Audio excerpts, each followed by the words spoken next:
Hi guys, this is Connie, back for more Connie Reads the Dogs of Winter. This is chapter 48, Fleas on the Dog is what it's titled. As always, we rode the train, and for a time we were safe. I begged money, bought food, scoured the garbage cans and trash bins behind restaurants. The people in their winter coats hurrying to and from the train dropped coins and rubles in my hands without a word or a second glance. Then one day, as I stepped into the bright sunlight from the train station below, I saw a policeman talking to the woman I bought bread from at the stalls outside the station entrance. He pulled a piece of paper from his pocket and showed it to her. My heart dropped to my knees. I pulled myself and Lucky and Rip into the shadows. My ears, keen from the months in the forest, picked up their words. "This is a street boy we're looking for," the militia said. "Bah," the woman said. "There are too many of these to count, these children with no home. How would I know one from the other? This one is very young and travels with a pack of dogs." The woman hesitated. My mouth went dry. She had seen me several times with the dogs when I bought bread from her. "You think I have nothing better to do than to watch boys and dogs?" the woman snapped, but I could hear a sliver of doubt in her voice. Yes, the policeman said, "but my boss is driving us crazy with this boy. He won't let us alone until we catch him."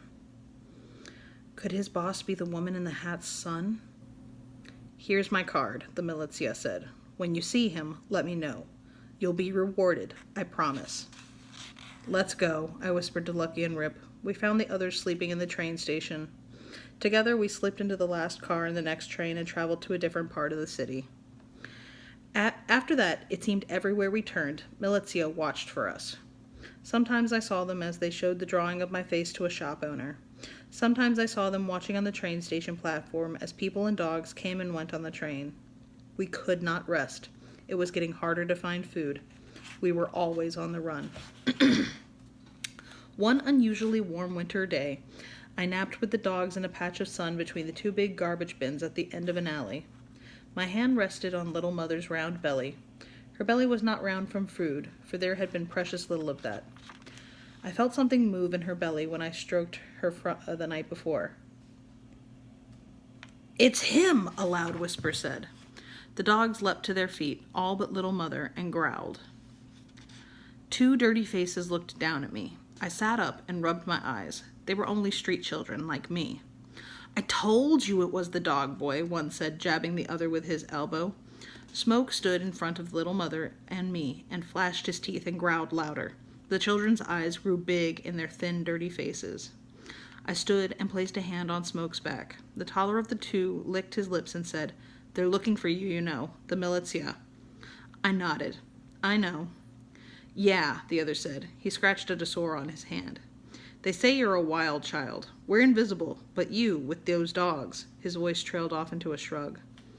"They're offering vodka and cigarettes to any of us who helps catch you." Fear raced through me like a fire that took our glass house. Like the fire that took our glass house. The dogs whined and pressed around me. The children stepped back. The taller one waved his hand and said, "You don't have to worry about us, but you better be careful of the older kids in the Bombsy. They'll do anything for a drink or a smoke." "You won't tell?" I asked. They shook their heads.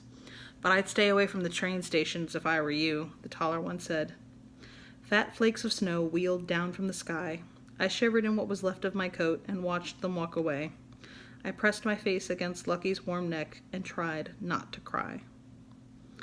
For days we followed the great river, winding its way through the city until we came to Kozmomolskaya Poshchad. I'm so sorry for butchering these words and these places. This was the place where we had seen the Christian ladies last spring, months and months before. We would wait here until they came again. I desperately needed a new coat, boots, gloves, and a hat if I was going to survive the winter not riding the trains. So we waited, and one day they arrived. They set up their tables and boxes in the center plaza near the statue of the man with the marble face. He watched, standing high above the snow, as few children drifted from doorways and from under boxes. He watched, one marble hand still clutching his lapel, as they lined up for food and clothes. No one fought this time. It was the cold now they had to fight to survive, not one another. Finally, the last of the children left. I crossed the plaza with Rip, Lucky, Moon, and Star. Please, I said to a big woman with her back to me, I need a coat. She turned around. Her eyes widened. "Oh, Lena," she called out without taking her eyes off the dogs and me. "I don't think we have any clothes left for this young man, do we?" The woman called Alina bent over a box. She straightened up, looked at us, then looked again. She touched a piece of paper on the table. She came over and stood next to the big woman. She licked her lips. "No, I don't think we do. Not right now. But certainly we can bring some for you," the big woman said. "Would you like that? For us to bring clothes just for a boy your size?" I nodded. The woman called Alina, rubbed her gloved hands together and said, "We can bring them tomorrow, right here. A fine warm coat, boots, sweater, and as many socks and gloves and hats as a boy could need. Blankets, too. Would you like that?" I nodded, smiling. I felt warmer already. I stroked Star's head. The big woman smiled. "Olina, do you think we have a bit of porridge and bread left, don't we?" "Olina, I do think we have a bit of porridge and bread left, don't we?" My mouth watered. The woman called Olina, bobbed her head, and hurried to another table. She returned with a bowl of steaming porridge and a hunk of black bread. "Here," she said, handing it to me. Before she could hand me the spoon, I shoveled the hot gruel into my mouth with my hands. Finally, I broke off pieces of bread for each of the dogs and stuffed 2 more pieces in my pocket for Smoke and Little Mother. I let Rip lick the porridge from my fingers. "Now, when you come back tomorrow for your clothes, you must leave those dogs behind." I looked up at the big woman. "Why?" I asked. "They have fleas," she said. Her face was screwed up in disgust. "I'm allergic to dogs," the woman called Alina said. Something whispered in the back of my mind. "We'll bring you lots of food, though," the big woman said. "Enough for them, too." If I had not been so cold, if I had not been so hungry, I would not have listened to them. Instead, I would have listened to that voice in the back of my mind. I would have wondered about that piece of paper on the table. I returned the next day in the middle of a snowstorm. The flags ringing the Posh Clan snapped and snapped in the howling wind. Snow buried the steps at the bottom of the Marble Man statues. "They won't come," I said to the dogs, crouched in the doorway with me. "Even Christian ladies won't keep a promise in a storm like this." But soon I saw them pushing through the wind and snow, a big woman and the one called Alina. She carried a bag in her arms, a bag full of warm clothes and food. I yipped and jumped. The dogs danced around me, all but Smoke and Little Mother. "You must all stay here," I said above the wind. "You must stay here and I will be back with food." The dogs whimpered and rolled their eyes. "No, Malkik," Snow said. "I have to go. I do not have a warm coat like you, and we all need food." Smoke grumbled. "Stay here," I barked in my firmest pack leader voice, and then trotted across the snow-covered plaza. The big woman waved me over. I waved back. "Coat, gloves, hat, food," I sang under my breath, in time with my footsteps. "You came!" I panted in the cold. "Yes, child," the big woman said, "just as we promised." Wind cut through my ragtag clothes. I hopped from one foot to the other, trying to peer into the bag. "What did you bring?" I asked. "A coat? Food? I didn't bring the dogs, just like you asked." "Here," the big woman said. "Come see." I walked over to the bag. I did not see a coat. I did not smell food. "I have a blanket for you," the woman called Alina said. "But I don't need—" She threw the blanket over my head and wrapped her arms tight around me. Everything went dark. I couldn't breathe. "We have him! We have him!" the woman cried. Boots crunched in the snow. A man's voice called, "Hold tight to him. He's a wily one." I was trapped. I wriggled and struggled against the woman's arms and blanket's grasp. Another hand grabbed my shoulder. I bit as hard as I could through the blanket. "Ow!" someone cried. "The little beggar bit me!" For an instant, hands fell away. I threw off the blanket and froze. I was surrounded by the militia.